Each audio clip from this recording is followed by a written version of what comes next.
Bom, o assunto de hoje é novamente criaturas fantásticas, monstros clássicos, né? Como eu falei da vez anterior, os monstros clássicos são o vampiro, o lobisomem, a criatura da Lagoa Negra, a múmias, Frankenstein, o Homem Invisível, né?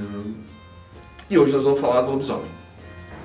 O lobisomem, como acontece no caso do vampiro, é uma criatura cuja lenda se espalha pelo mundo, né? E vem desde a antiguidade. Né? A origem que dizem... Na verdade não é que a origem é grega, é que a primeira origem que você acha escrita é a grega. Né? Então, lobisomem vem de homem e lobo, né? Lobisomem. No grego isso seria o licantropo, né? Que lican de lycan é o lobo e tropo vem de antropo, que é de homem. Então de novo a gente volta no lobisomem, né? No inglês você tem o werewolf, que vem do inglês antigo, que por sua vez vem do ângulo do ângulo ou do saxão, que é o werewolf, né? Que pode ser tanto tido como homem-lobo, pele de lobo, ou homem com pele de lobo. Né? De qualquer maneira, como eu falei, na lenda grega, que é a que nós temos mais antiga, que foi escrita, né? Ela vem da metamorfose do Ovídio, em que Licão, o rei da Arcádia, dá para Zeus carne humana, né? Carne dos Árcades, e o Zeus transforma ele em lobisomem. Né? Então, história é simples assim, até não é simples assim, mas eu não vou ficar aqui falando de mitologia grega, né? Mas essa é a base. Né? E aí é como eu falei, né? A lenda do lobisomem é antiga, é variada, vai dos lugares. A nossa base é a base europeia, né? Então você vai ver no leste europeu e na Europa ocidental, né? A base é muito mais famosa, as histórias ali na história na Alemanha, né? Onde você tem frio, onde você tem as grandes florestas e onde você tem mais lobos, né? Porque você não vai ter muita história de lobisomem, hoje não tem lobo, evidentemente. Né? E de novo, vai do local, vai da cultura, vai da lenda. Então a pessoa pode ser mordida por um lobisomem, virar um lobisomem. Essa transformação pode ser permanente, pode ser temporária, né? Pode ser aquela que vai só da lua cheia, né? Então na lua cheia a pessoa vira um lobisomem. A pessoa pode de repente vestir uma pele de lobo e se transformar em lobisomem. Pode usar parte de uma pele de lobo, né? Isso torna lobisomem. Pode ser uma bruxa, né? Um feiticeiro que passe uma pomada mágica. Na verdade, você tem, como você tem no conceito do vampiro, que o vampiro pode ele sair da tumba dele, ou ele pode ficar na tumba dele e o corpo astral dele pode atacar. Aqui também o lobisomem, ele pode, o corpo astral dele se transformar em lobo, né? Ou ele pode se ligar a uma criatura, um lobo, e atacar. Então a mente dele iria para o lobo, ele estaria dormindo, né? Como você vê, as lutas, as histórias podem variar muito, né? Inclusive, eu me lembro de um seriado muito antigo, não vou me lembrar do nome, infelizmente. Eram dois professores de parapsicologia de uma faculdade que estudavam lá uns casos, e um dos casos era exatamente desse, de um cara que ele era um lobisomem. Então o que ele fazia? Ele entrava lá num estado meditativo, cheirava lá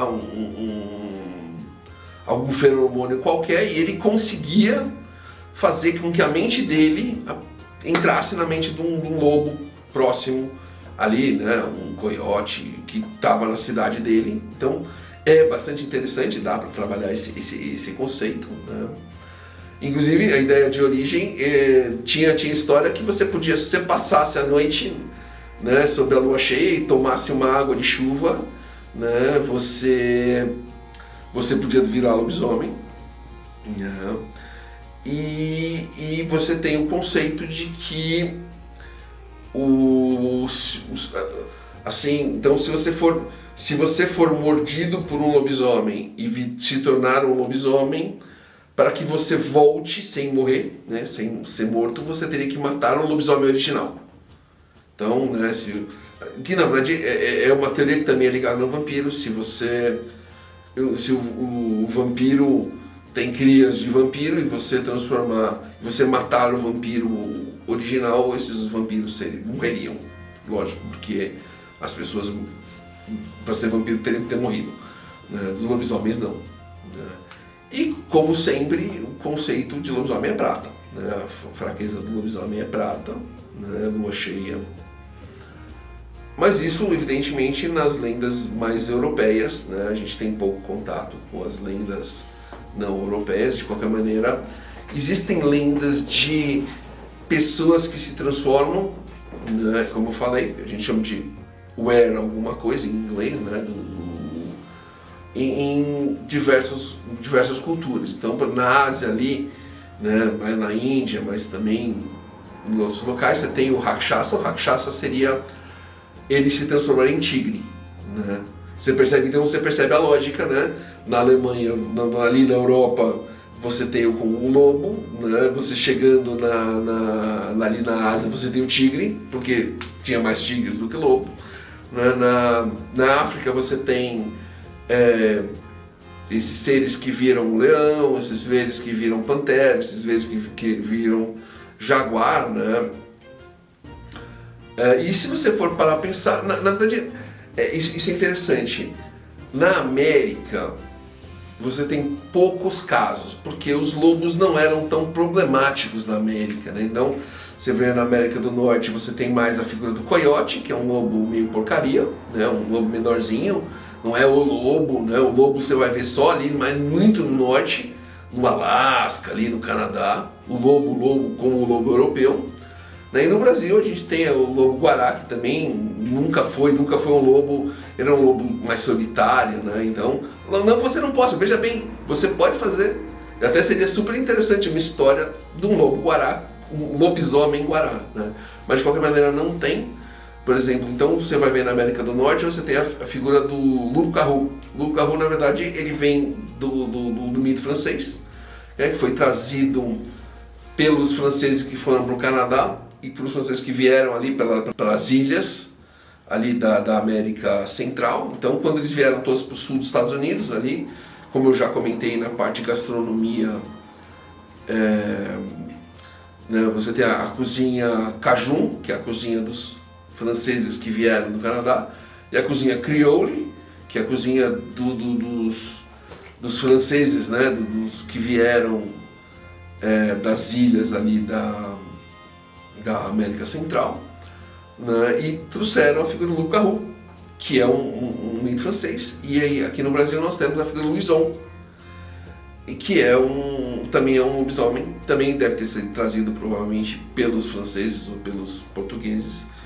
E dizem, eu achei que até vocês, eu imagino que muita gente vai pensando, não, mas você não vai falar disso, sim, que ele era o 7º filho de uma família. Então depende, de novo, isso vem da Europa, né, esse conceito do 7º filho. Então ele podia ser o 7º filho de um 7º filho, né, e ele seria um lobisomem, ou ele seria o 7º filho de uma família que só tem meninas, ou o 7º filho de uma família que só tem meninos. Então, assim, são várias as opções para ser ou não ser um lobisomem, né? E uma curiosidade final, o feminino de lobisomem, qual é o feminino de lobisomem? É lobisoma, não. É lobanil.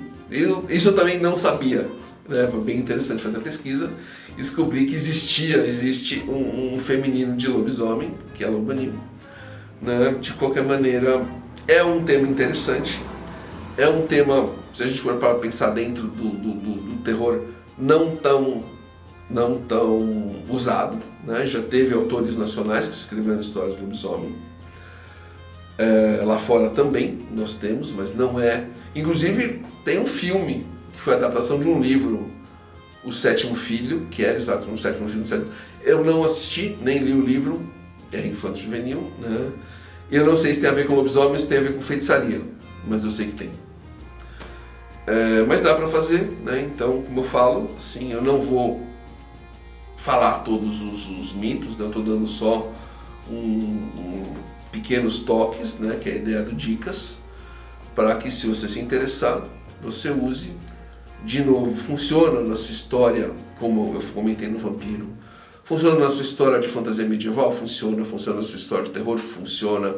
Funciona na sua história de terror gótico, você conta a história por ponto de vista do lobisomem? Funciona, né?